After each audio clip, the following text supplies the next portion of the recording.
Hello students, good morning, good afternoon, good evening. आप सब कैसे हैं? आई होप आप सब अच्छे होंगे। वेदवंती शिक्षण संस्थान राउटर्सगंज सोनभद्र से मैं अनिल सिंह चौधरी आज आप सबके बीच में बायोलॉजी का बहुत ही इम्पोर्टेंट टॉपिक लेकर आया हूँ, श्वसन तंत्र। आज हम सब श्वसन तंत्र के बारे में अच्छी तरह ध्यान देंगे कि श्वसन तंत्र होता क्या है। श्वसन, जब हम लोग सांस लेते हैं तो श्वसन के दौरान किन किन गैसों का विनिमय करते हैं, और हम लोग श्वसन जब करते हैं, सांस जब लेते हैं तो किन किन मार्गों द्वारा होकर के श्वसन हम लोग करते हैं। हमारे शरीर में ऑक्सीजन किन किन मार्गों द्वारा होकर के शरीर में जाता है। आज हम सब इसके बारे में अच्छी तरह से ध्यान देंगे। तो आइए हम सब अपने टॉपिक पे चलते हैं, इसको ध्यान से देखिए। हम लोग इसमें आप सब ये ध्यान देना है कि देखिए ये जो दे रहा है श्वसन तंत्र, रेस्पिरेटरी सिस्टम, इसमें देखिए श्वसन भी दिया है और तंत्र भी दिया है। ये श्वसन क्या होता है पहले ये समझ लेते हैं। श्वसन, देखिए इसमें दरअसल पर दिया है श्वसन। श्वसन का मतलब क्या होता है? श्वसन वो क्रिया है सांस को, जैसे हम लोग जब सांस लेते हैं तो ऑक्सीजन लेते हैं और कार्बन डाइऑक्साइड बाहर छोड़ते हैं। तो ऑक्सीजन लेना और कार्बन डाइऑक्साइड बाहर छोड़ना, दरअसल में वही ये क्या हो गया, श्वसन क्रिया हो गई। लेकिन इसमें लास्ट में एक तंत्र भी दिया है। तंत्र का मतलब ये हो गया, सिस्टम जो दे रहा है तंत्र। तंत्र का मतलब कि श्वसन के दौरान हम लोग ढेर सारे अंगों के बारे में ध्यान देना है, ढेर सारे अंगों के बारे में पढ़ना है। तो तंत्र का मतलब हो गया ढेर सारे अंगों के बारे में ध्यान देना है, और श्वसन का मतलब आप समझ गए कि सांस लेने की क्रिया जैसे हम लोग अंदर लेते हैं और बाहर छोड़ते हैं, तो वो क्या हो गया, श्वसन की क्रिया हो गया। सबसे पहले हम लोग अब ध्यान देते हैं कि श्वसन तंत्र के क्रियाएं देखते हैं। सबसे पहले देखिए दे रहा है ऑक्सीकरण, ऑक्सीडेशन। ऑक्सीकरण क्या होता है कि ऑक्सीकरण इसलिए इसमें दे रहा है कि जब लोग श्वसन करते हैं तो ऑक्सीजन लेते हैं, तो विदाउट ऑक्सीजन के श्वसन संभव नहीं है, इसलिए यह क्या है, यह एक ऑक्सीकरण की क्रिया है। ऑक्सीकरण इसलिए कह रहा है कि हम लोग श्वसन के दौरान ऑक्सीजन लेते हैं, तो विदाउट ऑक्सीजन, बिना ऑक्सीजन के श्वसन संभव नहीं हो सकता, इसलिए यह क्या हो गया, ऑक्सीकरण की क्रिया हो गया। सेकेंड नंबर पर दे रहा है ऊर्जा तथा उष्मा, एनर्जी एंड टेम्परेचर। उष्मा तथा ऊर्जा, हम लोग को श्वसन के फलस्वरूप ऊर्जा मिलता है, ठीक, श्वसन के फलस्वरूप क्या मिलता है, ऊर्जा, और उष्मा भी साथ साथ बनी रहती है। अब उष्मा कैसे बना रहता है? उष्मा बने रहने के दो कारण है। श्वसन, एक तो श्वसन हो गया, श्वसन की क्रिया हो गई, और दूसरा रक्त का परिसंचरण। अब ध्यान देते हैं परिसंचरण क्या होता है।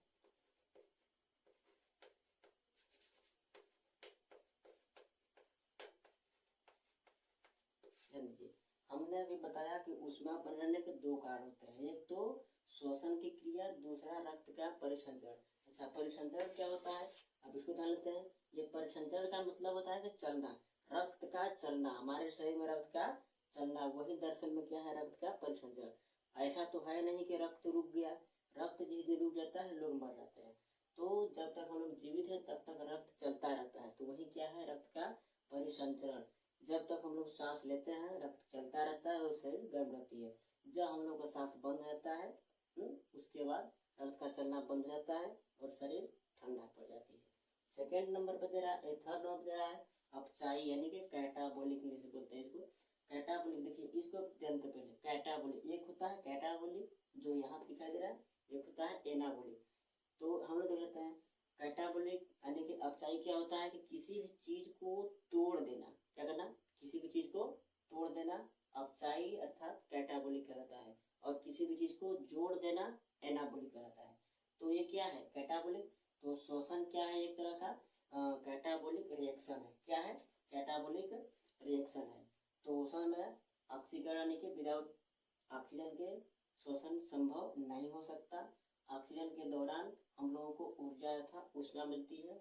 उष्मा बनने के दो कारण बताया अभी, श्वसन की क्रिया और दूसरा रक्त का परिसंचरण। थर्ड नंबर दे रहा है अपचाई यानी कि किसी भी चीज को तोड़ देना, कैटाबोलिक कहलाता है, इसलिए यह एक कैटाबोलिक रिएक्शन है। तो अब हम सब आगे चलते हैं कि वह, ये तो क्या है, श्वसन तंत्र हो गया। हम लोग आगे चलते हैं कि वह कौन से अंग हैं कि जिनके द्वारा हम श्वसन करते हैं। आगे हम सब इसी कारण ध्यान देंगे, श्वसन करता है। तो श्वसन अंग यानी कि रेस्पिरेटरी ऑर्गन्स, ये श्वसन अंग क्या है, अब हम सब उसको ध्यान देंगे। देखिए सबसे पहले हम लोग स्तनधारी हैं तो हम लोग खुद से देखते हैं। पहले क्या दे रहा है, स्तनधारी मैमल्स। जो स्तनधारी जीव है ये किसके द्वारा सांस लेता है, फेफड़ा यानी के लंग्स के द्वारा। ये जो मैमल्स होते हैं ये लंग्स के द्वारा सांस लेते हैं। मैमल्स में कौन कौन जीव आएंगे, वे जीव जो बच्चों को दूध पिलाए वो मैमल्स आते हैं, स्तनधारी जीव ने हम लोग कहते हैं। तो देखिए फेफड़ा से सांस लेते हैं, जैसे लगता है कि हमने सांस लिया तो लगता है हम लोगों ने नाक से सांस लिया, तो देखो नाक बंद कर दिया तो मुंह से सांस ले लिए, तो हम लोग कन्फ्यूजन होंगे कि ये मुंह है कि नाक है। दरअसल में ये दोनों नहीं है, ये मुंह और नाक जो है सांस लेने के रास्ते हैं। अंग तो फेफड़ा है, ये अंग नहीं है, ये सब रास्ते हैं। अंग हमारे शरीर का जो है सांस लेने वाला वो लंग्स यानी के फेफड़ा को। तो फेफड़ा से सांस लेने वाले जीव वही आ जाएंगे, गाय बैल ये सब फेफड़ा सांस लेते हैं, लंग्स के द्वारा सांस लेते हैं। स्तनधारी जीव में ये सब आते हैं। अब देखिए दूसरी वाला में दे रहा है स्टेप में, कीट यानी के इंसेक्ट। जो कीड़े मकोड़े हैं वे श्वसन अपने श्वास नली से ले लेते हैं, यहाँ से डायरेक्ट ले लेंगे, वो फेफड़े से नहीं लेंगे, वो श्वास नली से लेंगे, जो कि इंग्लिश में लोग ट्रैकिया बोलते हैं। तो कीड़े मकोड़े जितने होते हैं वो सांस ले लेते हैं अपने श्वास नली से यानी के ट्रैकिया से। अब दूसरी बात आती है जलीय जीव। जलीय जीव यानी क्लोम्स। जो जलीय जीव होते हैं वो गिल्स, जलीय जीव यानी कि जो होता है एक्वाटिक क्रिएचर, ये क्लोम यानी कि गिल्स के द्वारा सांस लेते हैं। जैसे जलीय जीव जैसे देख लीजिए मछली, तो गिल्स यानी कि क्लोम जो है मछली के मुंह के बगल में ऐसे मतलब करते रहते हैं हमेशा बार बार, तो वही दरअसल में उनका गल्फर जिसको हम लोग बोलते हैं उसी क्लोम के द्वारा उसका शोषण करते हैं। जलीय जीव जैसे मछली हो गई एक्वाटिक क्रिएचर, तो ये सब क्या करेंगे गिल्स के द्वारा अपना रेस्पिरेटरी ऑर्गन जिसका क्या है गिल्स है। जैसे स्तनधारी में आकर फेफड़ा से लेते हैं, कीड़े मकोड़े लेते हैं श्वास नली से, और जलीय जीव लेते हैं क्लोम्स यानी के गिल्स, जो भी बताए मछली के बगल में हमेशा मतलब ऐसे ऐसे करते रहते हैं सब, तो वही उनके श्वास लेने के अंग होते हैं। आगे स्टेज में दे रहा है मेंढक। देखिए मेंढक दरअसल में तीन जैसे सांस लेता है, फेफड़ा से भी लेता है, त्वचा से भी लेता है और गिल्स से भी लेता है। तो बात आती है पहले मेंढक। तो मेंढक जो है यहाँ देखिए जो फ्रॉग है मेंढक, मेंढक को हमने यहाँ पर किया दो भाग में, भूमि पर और भूमिगत। जब मेंढक भूमि पर रहता है यानी कि भूमि के ऊपर चलता फिरता रहेगा, उस टाइम मेंढक फेफड़ा के द्वारा सांस लेता है यानी कि लंग्स के द्वारा श्वसन करता है। जैसे स्तनधारी में लंग्स के द्वारा ले लेते हैं, उसी जैसा मेंढक भी जब जमीन पे चलता फिरता रहता है तो वो फेफड़ा से लेता है सांस। और वही मेंढक यदि जमीन के नीचे चल जाए, देखिए मेंढक मिट्टी के अंदर भी रहते हैं, तो भूमिगत क्या लिखा हमने भूमिगत यानी के भूमि के नीचे, भूमि के अंदर जब वही मेंढक चला जाए तो वो त्वचा से लेता है सांस। किससे लेता है, त्वचा से। तो जब मेंढक भूमि के नीचे चला जाएगा तो त्वचा के द्वारा सांस लेगा, भूमि के ऊपर रहेगा तो लंग्स यानी कि फेफड़ा के द्वारा सांस लेगा। और वही मेंढक गिल्स के द्वारा कब लेता है सांस, जब मेंढक छोटा सा होता है, बच्चा एकदम पानी में जिस टाइम रहता है उस टाइम वो एकदम बिल्कुल मछली के बच्चों जैसा दिखाई देगा, तो उस टाइम उसको हम लोग कहते हैं टेडपोल अवस्था। क्या कहते हैं, टेडपोल अवस्था। जब वो पानी में रहेगा टेडपोल अवस्था में रहेगा तो उस टाइम वो गिल्स के द्वारा लेता है सांस यानी कि गिल्स जो जिस तरह से मछली लेती है इस तरह से करके गिल्स गल्फर से उस क्वालिटी का उसके जैसा ये भी टेडपोल अवस्था में मेंढक भी सांस लेता है जब वो पानी में होता है टेडपोल अवस्था में। समझ आ गया। देखिए फिर से स्तनधारी जीव मैमल्स जो होते हैं फेफड़ा यानी कि लंग्स के द्वारा सांस लेते हैं। कीड़े मकोड़े जो होते हैं वो श्वास नली जिसको हम लोग इंग्लिश में ट्रैकिया बोलते हैं। जलीय जीव क्लोम्स यानी कि गिल्स जो मछली के बताए। अब आ गया मेंढक यानी कि फ्रॉग, जो मेंढक है भूमि पर यानी कि भूमि के ऊपर जब रहेगा तो फेफड़े से द्वारा सांस लेगा, वही मेंढक भूमि के नीचे रहेगा जब तो क्या करेगा त्वचा के द्वारा सांस लेगा। और जब वही मेंढक टेडपोल अवस्था में जब रहता है जिस टाइम पानी में रहता है उस टाइम वो गिल्स यानी के क्लोम के द्वारा शोषण करता है। ठीक है। अब आते हैं हम लोग श्वासोच्छ्वास। श्वासोच्छ्वास ब्रीदिंग क्या है? अब आते हैं हम लोग श्वासोच्छ्वास। श्वासोच्छ्वास ब्रीदिंग क्या है, पहले इसको समझते हैं। देखिए, श्वासोच्छ्वास वो होता है कि सांस को अंदर लेना और बाहर छोड़ना। जब इन दोनों क्रियाओं को जोड़ देंगे तो उसी को हम लोग बोलते हैं श्वासोच्छ्वास। देखिए, श्वासोच्छ्वास को हम दो तरह से लिखा है, अंदर लेना और बाहर छोड़ना। अंदर लेना और बाहर छोड़ना। अंदर लेने को बोलते हैं निश्वसन और बाहर छोड़ने को बोलते हैं निःश्वसन। क्या बोलते हैं? निःश्वसन। बस इसमें अंदर क्या है, इसमें निःश्वसन, तो इसमें बस दो बिंदु लगा देना है, हो जाएगा निःश्वसन। तो अंदर लेने को निःश्वसन और बाहर छोड़ने को निःश्वसन। इंग्लिश में कोई प्रॉब्लम नहीं है। इंग्लिश में जब इन हो रहा है यानी कि अंदर ले रहे हैं तो इंस्पायरेशन, आउट हो रहा है तो एक्सपायरेशन। अंदर जब ले रहे हैं तो इंस्पायरेशन और जब बाहर छोड़ रहे हैं तो एक्सपायरेशन। क्या? एक्सपायरेशन। अब देखिए, अंदर लेना और बाहर छोड़ना। हम लोग को निःश्वसन और निःश्वसन जो होता है, अब इसके बारे में डिटेल समझिए। जैसे यहाँ पर देखिए, गैसों का विनिमय यहाँ पे क्या है, गैसों का विनिमय, जैसे नाइट्रोजन, ऑक्सीजन और कार्बन डाइऑक्साइड।